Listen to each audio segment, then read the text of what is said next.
And the question is, was Henri Paul the driver of Princess Diana and Dodi Fayed's Mercedes drunk behind the wheel?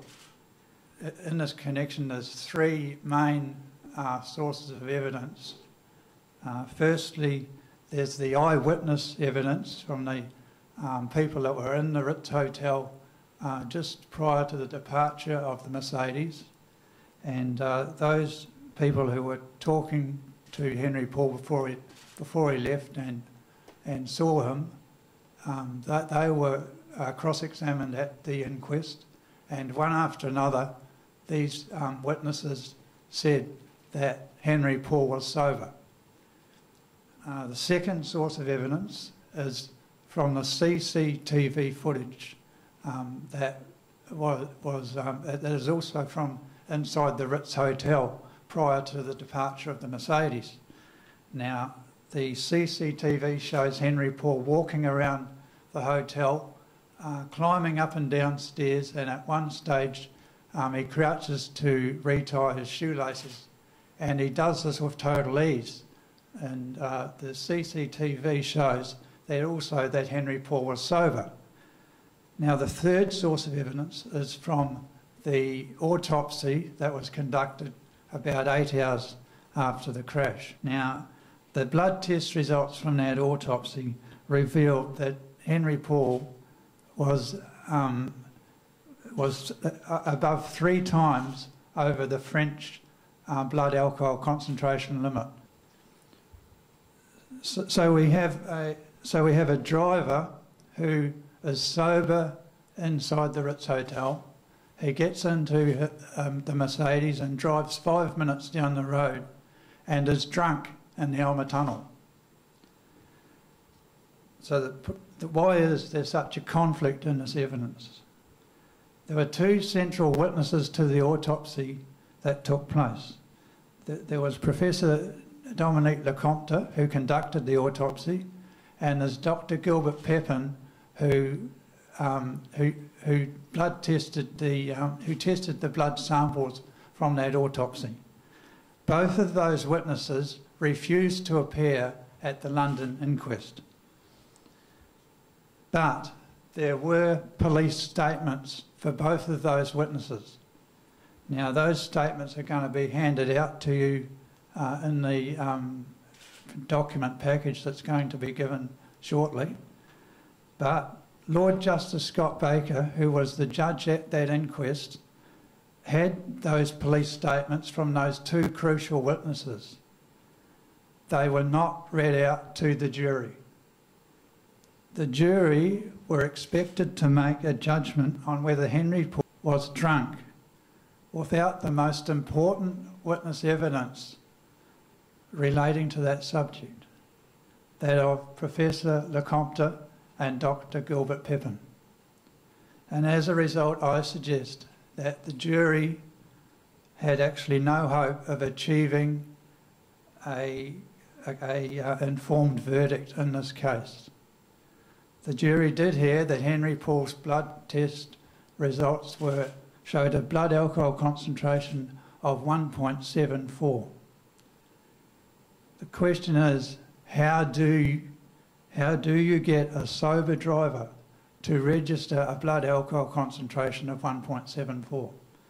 And I suggest that one way is to test blood samples from a different body. My research has uncovered a shocking reality, and that is that the evidence points to there being 2 bodies inside that autopsy room. There are over 40 photos taken during the autopsy, and we have some photos that show one identification tag only, and that is on the wrist.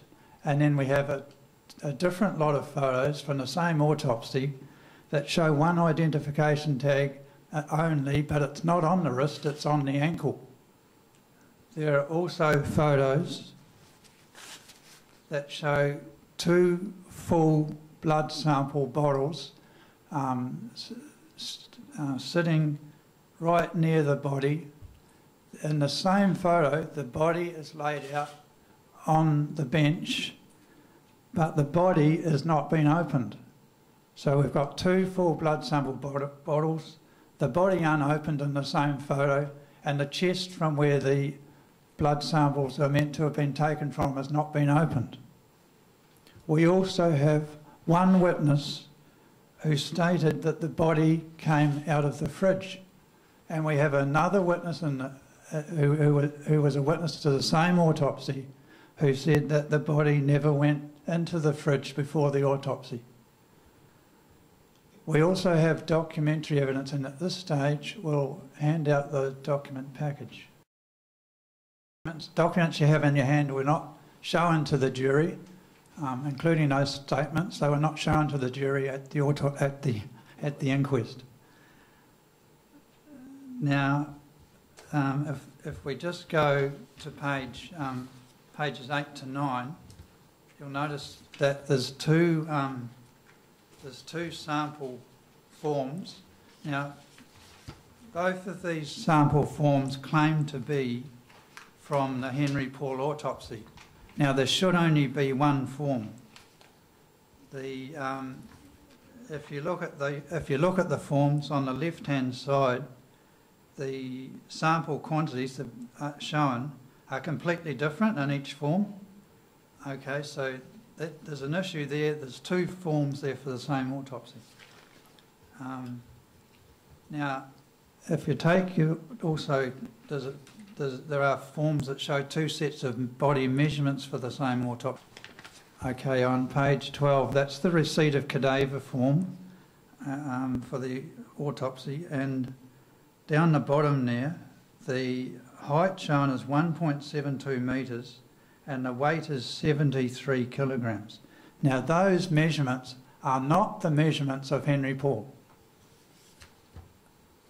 On the next page, on page 13, the external examination of the body, that is part of Professor Dominique Lecomte's official autopsy report.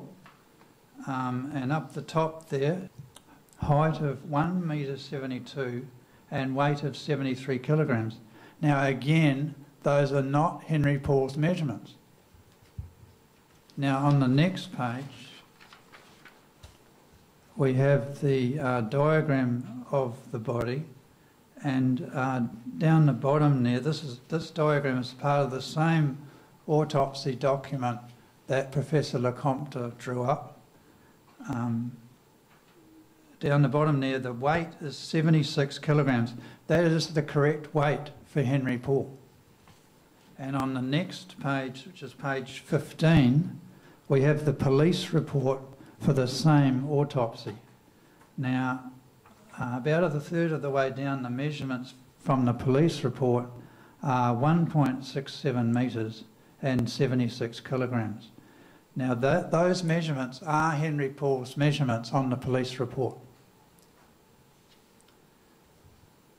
Now, from the same autopsy blood tests, there were drugs detected that Henri Paul was not taking. And also there are drugs that he may well have been taking that were not detected in the blood test results. These are all major issues of this autopsy.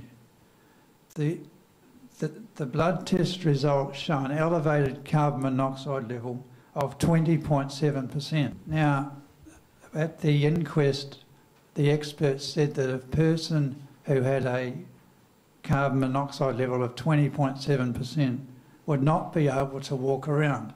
They would be staggering and disorientated. And that is not what we see on the CCTV footage at the Ritz Hotel.